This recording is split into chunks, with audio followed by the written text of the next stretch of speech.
దేవునికి మహిమ కలుగును గాక. క్రీస్తునందు ప్రియమైనటువంటి సహోదరి సహోదరులారా, చేరి వచ్చిన మీ అందరికీ కూడా నా హృదయపూర్వకమైన వందనాలమ్మా. అందరు బాగున్నారు కదా? దేవునికి మహిమ కలుగును గాక. దేవుని పరిశుద్ధ గ్రంథమైన బైబిల్లో నుంచి యోహాను సువార్త 13వ అధ్యాయము 1వ వచనం చదువుకుందాం. యోహాను సువార్త 13వ అధ్యాయము 1వ వచనం నుంచి మరి 16 వచనాలు చదువుకున్నాం. తాను ఈ లోకము నుండి తండ్రి యొద్దకు వెళ్ళవలసిన గడియ వచ్చనని యేసు పస్కా పండుగకు ముందే ఎరిగిన వాడై లోకములోనున్న తన వారిని ప్రేమించి వారిని అంతము వరకు ప్రేమించెను. వారు భోజనము చేయుచుండగా ఆయనను అప్పగింపవలనని సీమోను కుమారుడగు ఇస్కరియోతు యూదా హృదయములో అపవాది ఇంతకు ముందు ఆలోచన పుట్టించి ఉండెను గనుక తండ్రి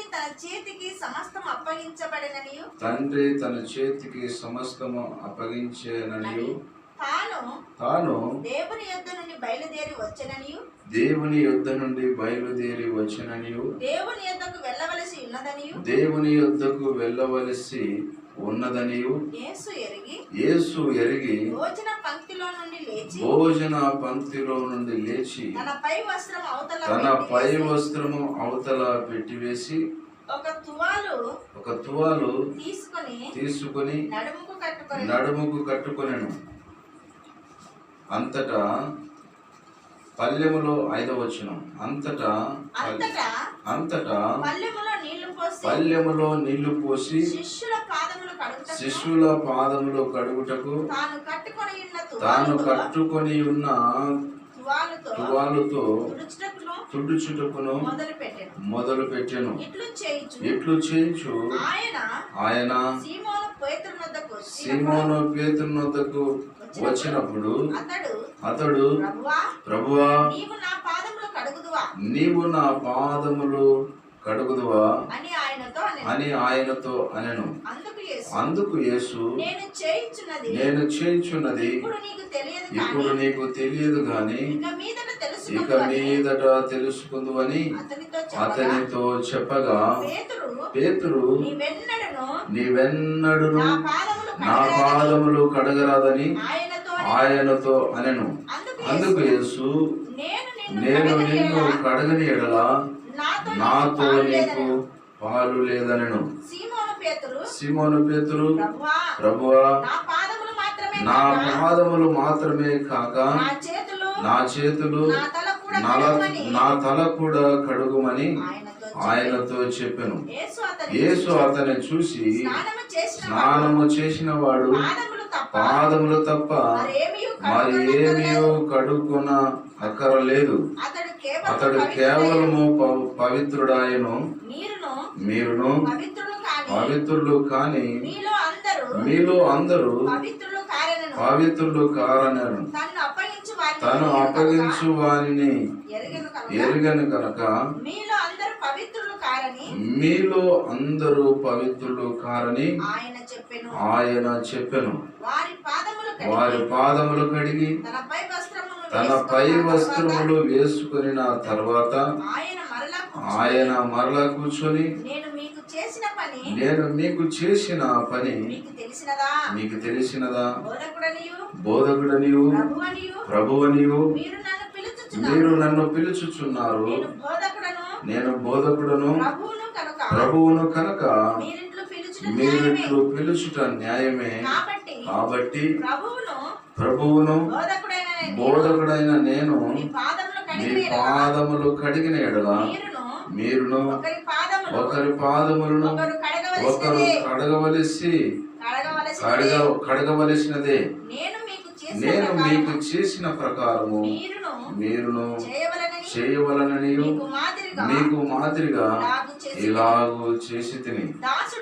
దాసుడు తన యజమానుని కంటే గొప్పవాడు కాడు, పంపబడిన వాడు తను పంపిన వాని కంటే గొప్పవాడు కాడని మీతో నిశ్చయముగా చెప్పుచున్నాను. Praise Lord. హల్లెలూయా. దేవునికి మహిమ కలుగును గాక. క్రీస్తునందు ప్రియమైనటువంటి సహోదరి సహోదరుల, మన అంశం ఏమిటంటే ప్రతిరోజు మనము కడగబడాలి. మన అంశం పేరు ఏమిటంటే ప్రతిరోజు మనము కడగబడాలి. ఈ అంశం మీద దేవుడు మాట్లాడును గాక. Praise Lord. హల్లెలూయా. క్రీస్తునందు ప్రియమైనటువంటి సహోదరి సహోదరులారా, ఇక్కడ చదవబడినటువంటి లేఖన భాగంలో మనము జాగ్రత్తగా గమనిస్తే, ప్రభు అయినటువంటి యేసుక్రీస్తు ఈ లోకానికి వచ్చినప్పుడు ఈ లోకంలో మరి సువార్తను ప్రకటించి అందరికీ తన సువార్తను ప్రకటించిన తర్వాత ఆయన వెళ్ళవలసినటువంటి గడియ వచ్చి ఉన్నది. ఏమొచ్చిందమ్మా? ఆయన యేసుక్రీస్తు ఈ లోకాన్ని విడిచిపెట్టి వెళ్ళవలసినటువంటి సమయము, ఆ గడియ ఆసన్నమైనదని దేవుని వాక్యము సెలవిస్తుంది. అంటే ప్రభు అయినటువంటి యేసుక్రీస్తు మరి పాపుల చేతికి అప్పగింపబడుచు ఉన్నాడు. అంతకు ముందు ఆయన చేయవలసినటువంటి కార్యం ఇక్కడ జరుగుచు ఉన్నది. అంతకు ముందు ఏం జరుగుతుందంటే, ప్రభు అయినటువంటి యేసుక్రీస్తు పస్కాను నాకు సిద్ధపరచండి అని అంటున్నాడు. అంటే పస్కాని సిద్ధపరచండి అంటే మనము కదా ప్రతి ఆదివారము ప్రభు వలన సిద్ధపరుస్తూ ఉన్నాం. అలాగా ప్రభు అయినటువంటి యేసుక్రీస్తు ఈ లోకములో ఉన్నప్పుడు తన శిష్యులకు తెలియజేస్తున్న మాట ఏంటంటే, పస్కాను నాకు సిద్ధపరచండి. భోజనానికి కూర్చున్నప్పుడు ప్రభు అయినటువంటి యేసుక్రీస్తు ఏం తెలియజేస్తున్నట్టే 13వ వచనంలో, తాను ఈ లోకము నుండి తండ్రి యొద్దకు వెళ్ళవలసిన గడియ వచ్చిన నీవు యేసు పస్కా పండుగకు ముందే ఎరిగిన వాడై, అంటే పస్కా పండుగకు ముందే ఎరిగినటువంటి వాడై లోకములో ఉన్న తన వారిని ప్రేమించి వారిని అంతము వరకు ప్రేమించెను. వారు భోజనము చేయుచుండగా ఆయన్ను అప్పగింపవలనని సీమోను కుమారుడగు ఇస్కరియోతు యూద హృదయములో అపవాది ఇంతకు ముందే ఆలోచన పుట్టించి ఉండెను. ప్రియమైనటువంటి దేవుని బిడ్డలారా, వాళ్ళు భోజనానికి కూర్చొని ఉన్నారు. ప్రభు బలను సిద్ధపరుచుకొని భోజనానికి మరి కూర్చున్నప్పుడు యేసు ప్రభు చుట్టూ శిష్యులు కూర్చున్నారు.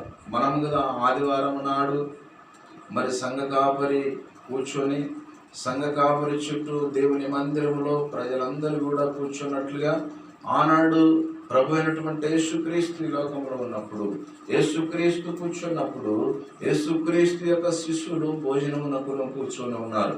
భోజనానికి కూర్చున్నప్పుడు యేసు ప్రభు తెలియజేస్తున్న మాట ఏమిటంటే, మీరందరూ కూడా మరి వీళ్ళంతా ఆయన చుట్టూ కూర్చున్నప్పుడు ఆయన వస్త్రములను గడ్డకు పెట్టి ఆయన టువాలు నడుము కట్టుకొని ఆయన ఏం చేస్తున్నాడంటే పాదములు అడుగుచూ ఉన్నాడు. యేసుక్రీస్తు యొక్క ఉన్నటువంటి ఆయన ఆలోచన, ఆయన యొక్క ప్రేమ, ఆయన యొక్క కరుణా కటాక్షములు అక్కడ చూపుతూ ఉన్నాడు. ప్రియమైనటువంటి దేవుని బిడ్డలారా, ఆయన ఆలోచన అంతా కూడా శిష్యులకు అప్పటికి తెలియదు. ఆయన ప్రేమ తెలియదు, ఆయన తగ్గింపు తెలియదు. ఆయన పరలోకానికి ఎత్తబడక మునిపే శిష్యులకు నేర్పిస్తున్నాడు. ఆయన ఎలాగ నేర్పిస్తున్నాడంటే ఒక మాట చెప్పి నేర్పించలేదు, ఒక బోధ చేసి నేర్పించలేదు. ఆయన క్రియారూపకంగా నేర్పిస్తూ ఉన్నాడు.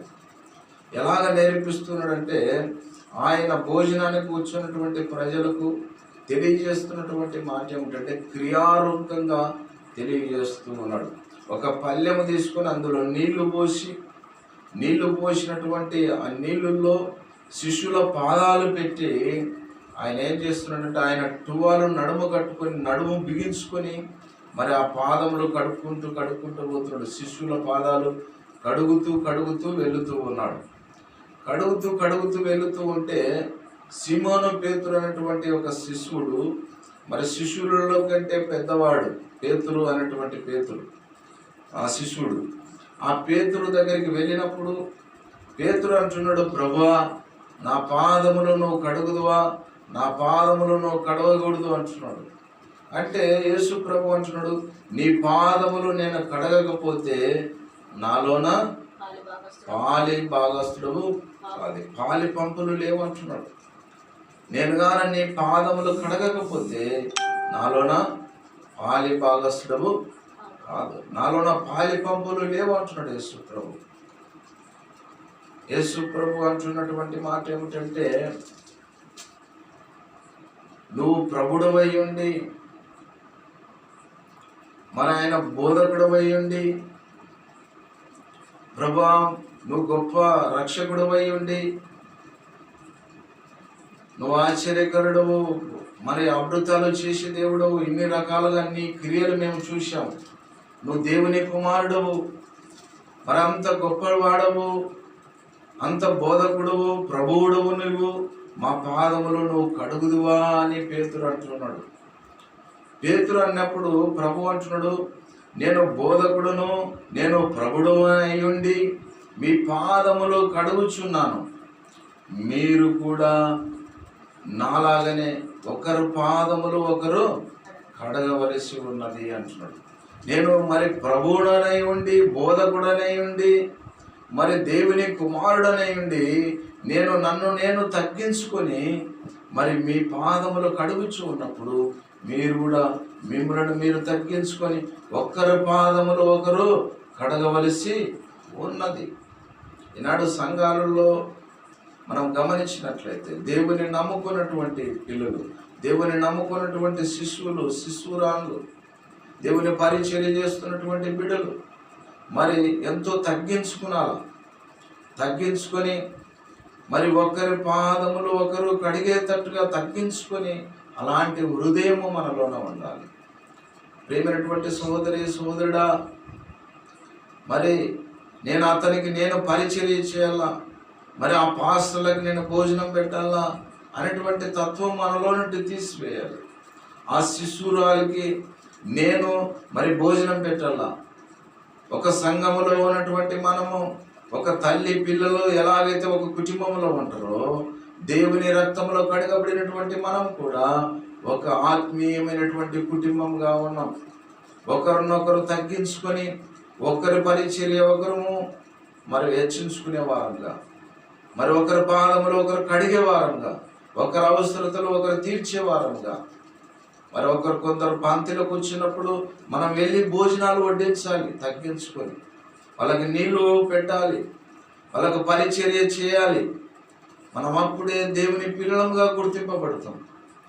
క్రియారూపకంగా నీలోన నువ్వు చేయనప్పుడు నువ్వు దేవుని మందిరానికి ఎన్ని రోజులు వచ్చినా దేవుని కుమార్తెగా అంగీకరింపబడవు, దేవుని కుమారుడుగా అంగీకరింపబడవని దేవుడు ఆనాడు నేర్పినటువంటి మనకు ఆ క్రియను మనము జ్ఞాపకం చేసుకోవాలి. ప్రేమైనటువంటి సహోదరి సహోదరుడా, మనము దేవుని సేవకులు వచ్చినప్పుడు మనము వాళ్ళకు భోజనాలు వడ్డించే వారముగా ఉండాలి. చాలా సంఘాలలో నేను చూస్తుంటాను, స్త్రీలు పరిగెత్తుకొని వచ్చి సేవకులకు వడ్డిస్తూ ఉంటారు, భోజనాలు సిద్ధపరుస్తూ ఉంటారు. వాళ్ళకు పరిచర్య చేస్తే ఆశీర్వాదం అని, దీవెన వస్తుంది మాకని సేవకులను ఇండ్లకు తొలకపోయి ఇంటిలోనికి ఆ సేవకులు పాదములు పెడితే చాలు, మాకు దేవుడు పాదము పెట్టినట్లుగా నేను గుర్తించి వాళ్ళు ఎంతో ఆత్మీయంగా, ఎంతో భయము భక్తి కలిగి సేవకులకు పరిచర్య చేసే బిడ్డలుగా ఉంటారు. ప్రియమైనటువంటి సహోదరి సహోదరుడా, మనమందరము కూడా దేవుని పరిచర్యను తగ్గించుకొని చేయాలి. దేవుని మందిరము తుడిచే విషయంలో, దేవుని మందిరము పరిచర్య విషయంలో, అన్ని విషయాల్లో మనం తగ్గించుకొని దేవుని పరిచర్య చేసినప్పుడు మనకు దేవుని యొక్క మెండైనటువంటి ఆశీర్వాదములు, దీవెనలు, దేవుని యొక్క ప్రేమ, దేవుని యొక్క కరుణా కటాక్షములు మన మీద, మన పిల్లల మీద, మన కుటుంబం మీద ఉంటుందని దేవుని దాసులుగా మీకు తెలియజేస్తూ ఉన్నాను. ప్రియమైనటువంటి సహోదరి సహోదరుడా, మనల్ని మనము తగ్గించుకోవాలి. ఒక కుటుంబంగా ఉన్నప్పుడు చిన్న చిన్న సమస్యలు వచ్చినప్పుడు ఆ సమస్యలను మనం మనసులో పెట్టుకోకూడదు. ప్రభు బల దగ్గరికి వచ్చినప్పుడు మనం ఎంత మాత్రము కూడా అసూయ, కోపము అనేది మనలోన ఉండకూడదు. యేసుక్రీస్తు యొక్క ప్రేమతో నింపబడి మందిరంలోనికి వచ్చినటువంటి బిడ్డలకు అందరికీ మరి ఒకే రీతిగా పక్షపాతము లేకుండా పరిచర్య చేయాలి. ప్రియమైనటువంటి సహోదరి సహోదరుడా, మనము దేవుని రక్తములో కడగబడినటువంటి మనం తగ్గించుకోవాలని యేసు ప్రభు ఆనాడు బోధకుడై ఉండి ఆయన ప్రభు అంటే దేవునితో సమానం. దేవుడు ఆయననే తగ్గించుకొని ఆయన ఏం చేస్తున్నాడంటే శిష్యుల పాదాలు కడుగుచూ ఉన్నాడు. పాదాలు కడగడమే కాకుండా ఆయన తువాలు తీసుకొని, ఆయన వస్త్రం తీసుకొని నడుముకు బిగించినటువంటి టువాలు ఇప్పి మరి వాళ్ళ పాదాలు కూడా తుడుస్తూ ఉన్నాడు. మనము కదా కాల్మం కడుక్కున్నప్పుడు ఏ విధంగా అయితే తువాలు తీసుకుని మనము మన కాలు చేతులు మొహం ఎలాగ తీర్చుకుంటామో, ప్రభు అయినటువంటి యేసుక్రీస్తే ఆయన వస్త్రము తీసుకుని కడిగినటువంటి పాదాలు ఆయన తుడుస్తున్నాడు నీట్గా. ప్రియమైనటువంటి సహోదరి సహోదరుడా, సీమోను పేతురు అక్కడ తెలియజేస్తున్నటువంటి విషయం ఏంటంటే, ప్రభువా నువ్వు దేవుని కుమారుడవయ్యా, నువ్వు ప్రభువుడవయ్యా, నువ్వు బోధకుడవయ్యా, నా పాదాలు నువ్వు ఎట్లా కడుగుతావు నాయనా, నా పాదాలు కడుగుదువా అంటున్నాడు ఆయనకు భయము వణుకు పుడుతుంది పేతురుకి. నా పాదాలు కడగని అవసరం లేదయ్యా, నువ్వు నా పాదాలు పట్టుకోకూడదు అంటున్నాడు.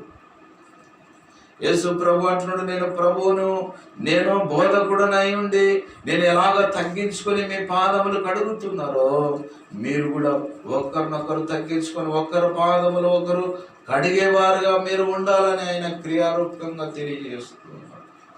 ప్రియమైనటువంటి సహోదరి సహోదరుడా, పేతురు అంటున్నాడు, నా పాదములు మాత్రమే కడగవద్దు, నా యొక్క చేతులు, నా కాళ్ళు, నా యొక్క ఈపు అంతా కూడా, నా తల కూడా కడుగు అంటున్నాడు. అంటే దేవుడు యొక్క ప్రభు అయినటువంటి యేసుక్రీస్తు తెలియజేస్తున్నటువంటి విషయం ఏమిటంటే, స్నానము చేసినటువంటి వాడు పాదములు మాత్రమే కడుగుతాడు. నువ్వు రక్షింపబడినటువంటి నీవు, యేసు రక్తములో కడగబడినటువంటి నీవు తర్వాత చిన్న చిన్న పొరపాట్లను చేస్తూ ఉంటావు. నువ్వు చేసిన పాపములను దినదినము కడుక్కోవాలని దేవుని వాక్యం సెలవిస్తుంది. ప్రియమైనటువంటి దేవుని బిడ్డలారా, ప్రియమైనటువంటి దేవుని కుమారులారా, దేవుడు తెలియజేస్తున్నాడు, యేసు రక్తములో కడగబడిన నీవు, యేసు రక్తంలో కడగబడినటువంటి నీవు మరి దేవుడు గొప్ప అవకాశాన్ని ఇచ్చాడు. స్నానం చేసిన వాడు పాదములు మాత్రమే కడుక్కుంటాడు అంట. నువ్వు రక్షింపబడినటువంటి నీవు, రక్షణ పొందుకున్నటువంటి నీవు మరి దినదినము నీ పాదములు నువ్వు ఎలాగ బయటికి వెళ్ళి వచ్చినప్పుడు కడుక్కుంటావో దినదినము నీ పాపాలను కడుక్కోమని యేసు ప్రభు తెలియజేస్తున్నాడు. ప్రియమైనటువంటి దేవుని బిడ్డలు, నేను రక్షణ పొందుకున్నానులే, నేను బాప్తిసం తీసుకున్నానులే, మరి నాకు ఈటికే చాలు, నేను మందిరానికి వెళ్ళవలసిన అవసరం లేదు అని నువ్వు అనుకుంటూ ఉన్నావేమో. ప్రతి దినము నీ పాపాలు కడగబడాలి. ప్రతి మానవుడు బలహీనుడు, ప్రతిరోజు పాపాలు ఏదో ఒక పొరపాటు చేస్తూ ఉంటాడు. కానీ ఆ పొరపాటు, ఆ పాపాన్ని నువ్వు పరిపూర్ణంగా యేసు రక్తములో కడగబడాలి. నువ్వు పవిత్రుడిగా, నువ్వు పరిపూర్ణంగా పవిత్రుడిగా, పవిత్రాలుగాను తీర్చిదిద్దబడాలి. నువ్వు ప్రేమైనటువంటి సహోదరి సహోదరుడా, ప్రతి దినము దేవుని సన్నిధికి రావాలి. దేవుని సన్నిధిలో మనము కడగబడాలి. యేసు ప్రభు ఎలాగ తగ్గించుకునే పరిచర్య చేశాడో మనం కూడా దేవుని పిల్లలముగా, దేవుని యొక్క కుమారులముగా, కుమార్తెలముగా తగ్గించుకునే పరిచర్య చేయాలి. మొదట ఉన్నట్టు ఏమని ఉందంటే వాక్యము, మొదటివారు కడపటి వారిగా అవుతున్నారట. కడపటి వారు మొదటి వారు అవుతున్నారట. మొదట రక్షింపబడిన వారు ఏమవుతున్నారంటే వీళ్ళు వెనకబడిపోతున్నారట. వాళ్ళే మరి కడపటి వారిగా మిగిలిపోతారు. కడపటి వారు మొదటి వారుగా దేవుని దగ్గర నిలబడతారు ఆయన రాకడ సమయంలో. అలాంటి స్థితి రాకూడదు ప్రియ బిడ్డ నీకు. ప్రియ కుమార్తె, ప్రియ కుమారుడా, ప్రియ తల్లి, ప్రియ తండ్రి, దేవుని వాక్యము ఈ దినము ఈ రాత్రి నిన్ను నన్ను హెచ్చరిస్తూ ఉంది. నిన్ను నువ్వు తగ్గించుకోవాలి, నన్ను నేను తగ్గించుకోవాలి. నా పరిచర్య విషయంలో నేనేం చేస్తానంటే, ప్రభు అయినటువంటి యేసుక్రీస్తు ఆయన ప్రభు అయ్యింది, దేవుని కుమారుడు అయ్యింది, ఆయన మంచి బోధకుడు అయ్యింది. నా పరిచర్య విషయంలో ఒక మనిషికి కాలు నొప్పి పట్టినప్పుడు,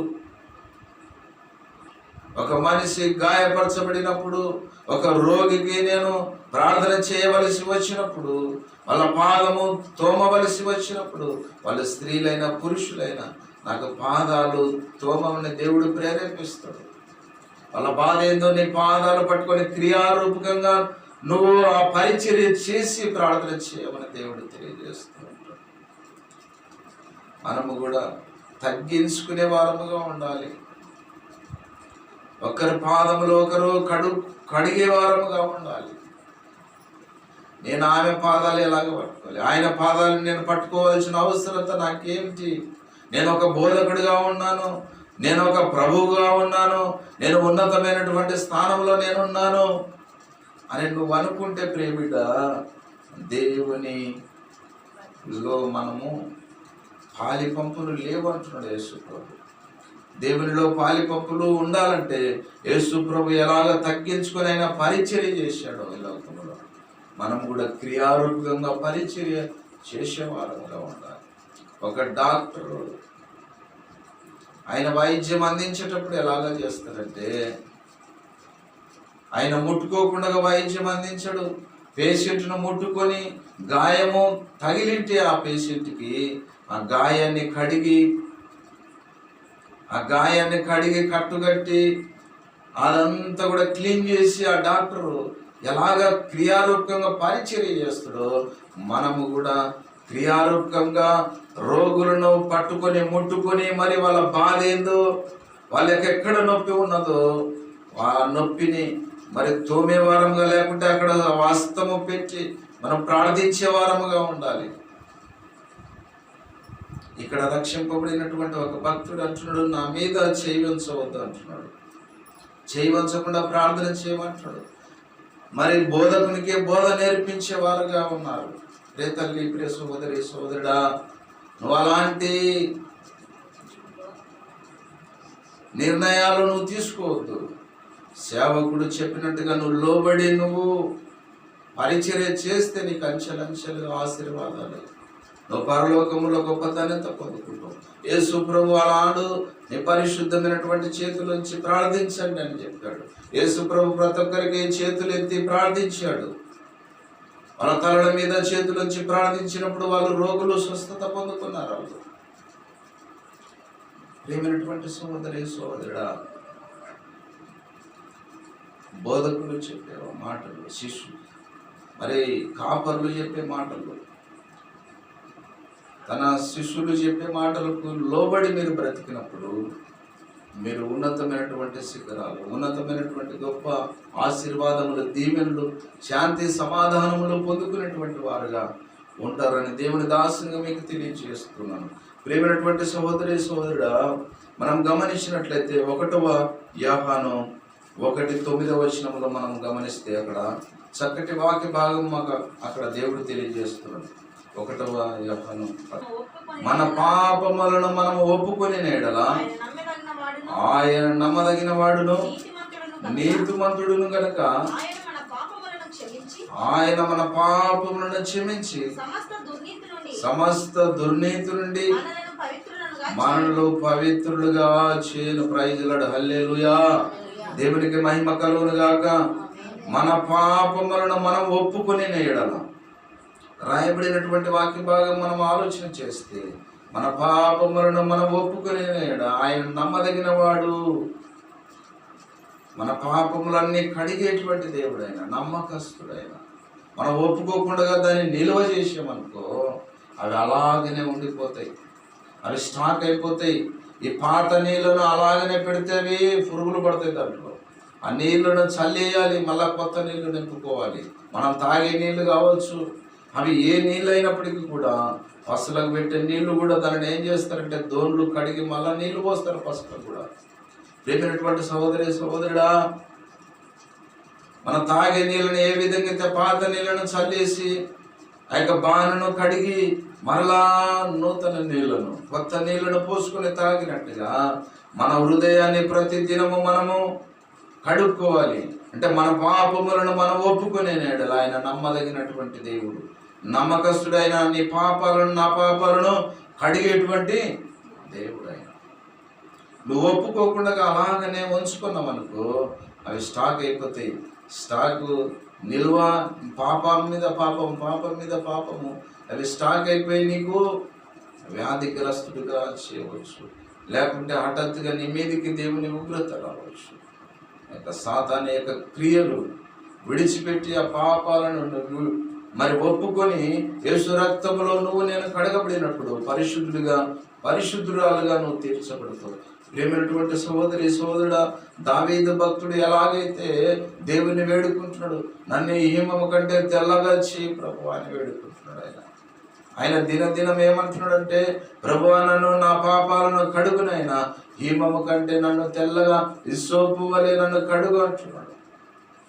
దావీదు భక్తుడు ఎలాగా వేడుకుంటున్నాడో మనము కూడా వేడుకునేటువంటి వారముగా ఉండాలి. దేవుని పరిశుద్ధ గ్రంథమైనటువంటి బైబిల్లో దావీదు భక్తుడు ఎలాగా ప్రార్థన చేశాడో ఆ భక్తుని గురించి మనం ఒకసారి చదువుకున్నాం. కీర్తనల గ్రంథము మరి 51వ అధ్యాయం 7వ వచనాన్ని చూసుకున్నాం. నేను పవిత్రులను అగునట్లు ఇస్సోపుతో నా పాపము పరిహరింపుము, ఈమము కంటెను నేను తెల్లగా ఉండునట్లు నీవు నన్ను కడుగుము, ఉత్సాహ సంతోషములు నాకు వినిపింపుము. అప్పుడు నీవు విరిచిన ఎముకలు ఆలోచించు. దేవునికి మహిమ కలుగును గాక. క్రీస్తునందు ప్రియమైనటువంటి సహోదరులారా, ఇక్కడ చదవబడినటువంటి లేఖన భాగంలో దావీదు భక్తుడు ఒక ప్రార్థన చేస్తూ ఉన్నాడు. ఆయన దినదినము ప్రార్థన చేస్తూ ఉన్నాడు. ఏమైనా ప్రార్థన చేస్తున్నాడు. 7వ వచనంలో నేను పవిత్రుడు నగునట్లు, అంటే పరిశుద్ధులముగా ఆగునట్లుగా మనము దినదినము ప్రార్థన చేయాలి. ఇక్కడ దావీదు భక్తుడు నేను పవిత్రుడు నాగునట్లు ఇస్సోపుతో నా పాపము పరిహరింపుము, ఇస్సోపుతో నా పాపం పరిహరింపుము అంటున్నాడు. దేవుని వేడుకుంటున్నాడు. ఆయన వేడుకునేటువంటి విధానము మనం నేర్చుకోవాలి. ప్రేమైనటువంటి సహోదరుడా, ఈమె కంటే నేను తెల్లగా ఉండునట్లుగా నీవు నన్ను కడుగుమని వేడుకుంటున్నాడు దావీదు భక్తుడు. ఈమె కంటే తెల్లగా నన్ను కడగమని మనం యేసు ప్రభువుని బతిమాలుకున్నప్పుడు ఆయన మన పాపాలను కడిగేవాడుగా ఉంటాడు. మనం ఒకవేళ ఒక గాయమైంది అనుకోండి, ఆ గాయాన్ని ఎవరు కడుగుతారంటే డాక్టర్ దగ్గరికి వెళితే దాన్ని కడిగి కట్టుకట్టి మందులు ఇస్తాడేమో కానీ మరి ఈ పాపానికి ఏ డాక్టర్ కూడా మందు ఇవ్వలేడు. ఈ లోకంలో ఎవ్వరు కూడా అసాధ్యమైనటువంటి కార్యం అది. నీ పాపము నా పాపము పోవాలంటే మరి ప్రతి పాపము కూడా యేసు రక్తంలో కడగబడాలి. స్త్రీలు కావచ్చు, పురుషులు కావచ్చు. ఈ లోకములో ప్రతి నరుడు కూడా మరి పాపము చేసినటువంటి ప్రతి పాపము కూడా ఏ విధంగా వెళ్ళిపోతుందంటే ప్రభు అయినటువంటి యేసు రక్తము ద్వారా మాత్రమే అవి కడగబడాలి. డాక్టర్ల కంటే పరమ వైద్యుడు అంటే మరి శరీరానికి ఉన్నటువంటి రోగాలను మాత్రమే ఆయన తీసివేయడానికి రాలేదు కానీ నీ ఆత్మకు అంటి ఉన్నటువంటి మలినము, నీ ఆత్మకు పాపం అంటుకొని ఈ పాపాన్ని కడిగి వేయడానికి, నిన్ను ఈమం కంటే తెల్లగా చేయడానికి ప్రభు అయినటువంటి యేసుక్రీస్తు 2000 సంవత్సరాల కిందట 2020 సంవత్సరాల కిందట ఈ భూమి మీదకి ఆయన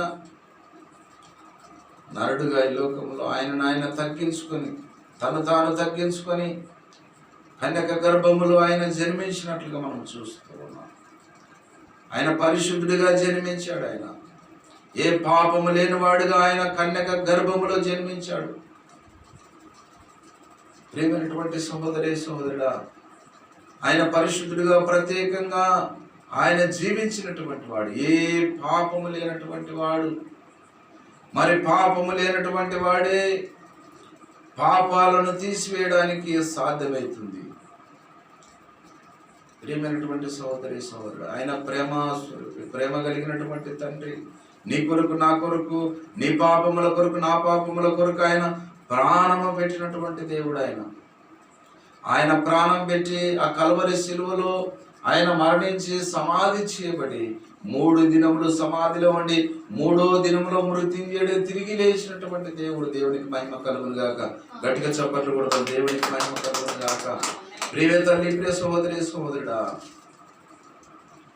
ఆయన నీ పాపము నా పాపము కడిగి వేయడానికి ఆయన ఈ లోకములోనికి వచ్చాడు.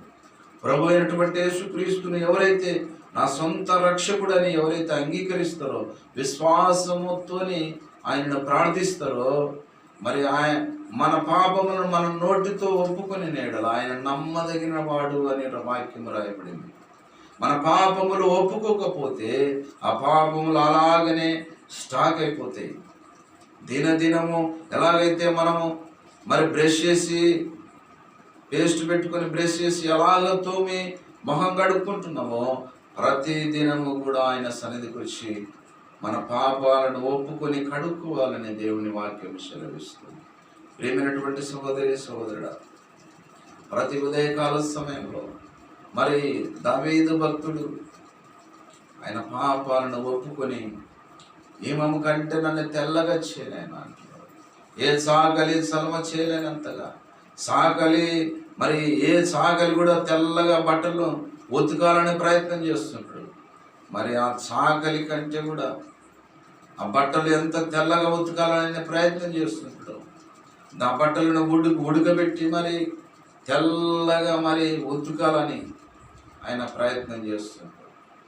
మరి ఈ యొక్క దావీదు భక్తుడు అంటున్నాడు, ఎవరు ఆయనని ఉతకాలంటే, ఎవరు ఆయనని తెల్లగా చేయాలంటే సాగలివాడు కాదు, ప్రభు అయినటువంటి యేసుక్రీస్తు మీద ఆధారపడుతున్నాడు. ఆ పాపములను కడగాలని, ఏమమ్మ కంటే నన్ను తెల్లగా చేయని ప్రభు అని ఆయన దినదినము ఆయన సన్నిధికి వచ్చి ఆయన పాపాలను ఒప్పుకొని ఆయన కడుక్కుంటూ ఉన్నాడు. యేసు రక్తములో కడుక్కుంటున్నాడు. ప్రియ తల్లి, ప్రియ సోదరి సోదరుడు, మనమందరము కూడా ప్రతిదినం ఆయన సన్నిధికి వచ్చి మన పాపాలను ఒప్పుకొని కడుక్కోవాలి. ప్రతి తెల్లవారుజామునైనా సన్నిధికి రావాలి. క్రమము తప్పిపోయే వారము, మన బలహీనము, శరీరానికి బలహీనతలో వచ్చినప్పుడు మనం రాలేకపోతున్నాం. కానీ ఆనాడు దావీదు భక్తుడు మరి దేవునికి ఇష్టానుసారమైనటువంటి వాడు, హృదయానుసారుడు. అలాంటి భక్తుడు సాతానుడు ఆయననే పడగొట్టింది. ఆయనను పడగొట్టినప్పుడు ఆయన పాపం చేసి అతిక్రమాలు చేసి దేవునికి దూరమై ఎన్నో శ్రమలకు గురై మరలా దేవుని దగ్గరికి వచ్చి ఆయన పాపాలను కడుక్కుంటున్నాడు. ఆయన ఏమము కంటే నన్ను తెల్లగా చేయి ప్రభా, నా పాపములన్నీ కడుగునైనా అని ఆయన ప్రతి దినము ఆయన పాపాలను ఒప్పుకొని కడుక్కుంటున్నాడు.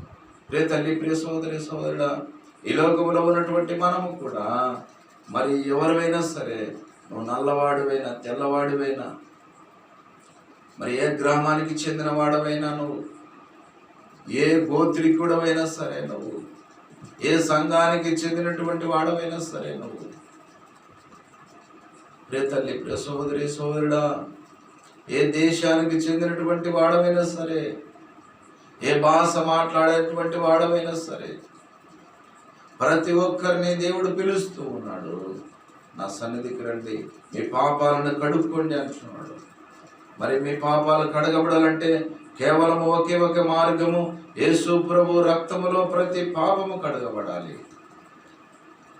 ప్రతి ఒక్కరి పాపాలు యేసు రక్తములో కడగబడితేనే వాళ్ళు ఆ పరలోకానికి ఎత్తబడతారని, ఆయన రాకడ సమయంలో ఎత్తబడే వారముగా ఆ మహామహిమ కలిగినటువంటి ఆ పట్టణంలో ప్రవేశించడానికి గొప్ప భాగ్యమును మనం ఈ లోకములో సంపాదించుకొని, ఆయన ప్రభు అయినటువంటి యేసుక్రీస్తు మొట్టమొదటిగా ఎలాగైతే మన పాపాల కొరకు ఆయన ఈ భూమి మీదకి వచ్చాడో, ఆయన మన కొరకు ఆయన ప్రాణం పెట్టి మరణించి సమాధి చేయబడి తిరిగి లేచి వెళ్ళేటప్పుడు ఆయన చెప్పాడు, ఏ విధంగా అయితే నేను వెళ్ళిపోతున్నానో మరలా రెండోసారి నేను రానై ఉన్నాను అంటున్నాడు. ఆయన రెండవసారి వచ్చినప్పుడు ఎవరిని ఆయన ఎత్తుకొని వెళుతాడంటే ఆయన కుమారులను మాత్రమే, ఆయన రక్తములో కడగబడినటువంటి వారిని మాత్రమే ఆయన రెండో రాకడలో ప్రతి బిడ్డ కూడా ఎత్తబడుతుందని దేవుని వాక్యం సెలవిస్తుంది. ప్రియ తల్లి, ప్రియ సహోదరి సహోదరుడా, ఈ లోకంలో నువ్వు అజ్ఞానముతో నడుచుకోవద్దు, నిర్లక్ష్యం చేయొద్దు. యేసు ప్రభు తెలియజేస్తున్నాడు, నేడే రక్షణ దినము, మిక్కిలి నేడే రక్షణ దినము. మీరు మారు మనసు పొంది రక్షణ పొందుకోండి. యేసు ప్రభు ప్రేమతో పిలుస్తూ ఉన్నాడు. యేసు సన్నిధికి రండి, నా సన్నిధికి రండి, మీరు మారు మనసు పొంది రక్షణ పొందుకోండి. మీ పాపాలను కడుక్కొని పరిశుద్ధుడిగా పరిశుద్ధురాలుగా ఈ లోకంలో తీర్చిదిద్దబడి నువ్వు ఈ లోకంలో జీవించినంత కాలము దేవునికి మహిమకరంగా జీవించమని, దేవునికి ఇష్టరాలుగా దేవునికి ఇష్టడుగా నువ్వు జీవించమని దేవుడు ఎంతగానో కోరుకుంటూ ఉన్నాడు. నీకో న్యాయం, నాకో న్యాయం దేవుడు తీర్చేవాడు కాదు. అందరికి ఒకటే న్యాయం, అందరికి ఒకటే ప్రేమ చూపించాడు ఈ లోకంలో ఉన్న మానవుల కొరకు.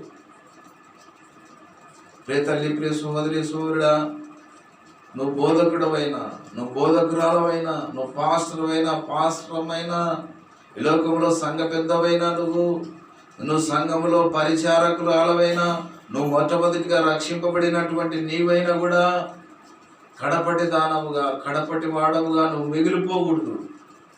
మొదట రక్షింపబడిన నీవు అనేకులకు ఆశీర్వాదకరంగా యేసుక్రీస్తు ఎలాగైతే సేవ చేశాడో క్రియారూపకంగా నేను సేవ చేసి చూపించాలని దేవుడు కోరుకుంటున్నాడు.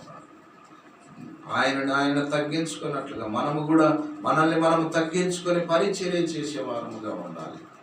అప్పుడు దేవుని గొప్ప ధన్యత, దేవుని భాగ్యము, దేవుని ఆశీర్వాదములు, మనకు మెండైనటువంటి ఆయన ఆశీర్వాదములు, దీవెనలు మన మీదకి వస్తామని దేవుని వాక్యం సెలవిస్తూ ప్రేమైనటువంటి సహోదరి సహోదరుడు, తగ్గించుకొని మనం పరిచర్య చేయాలి.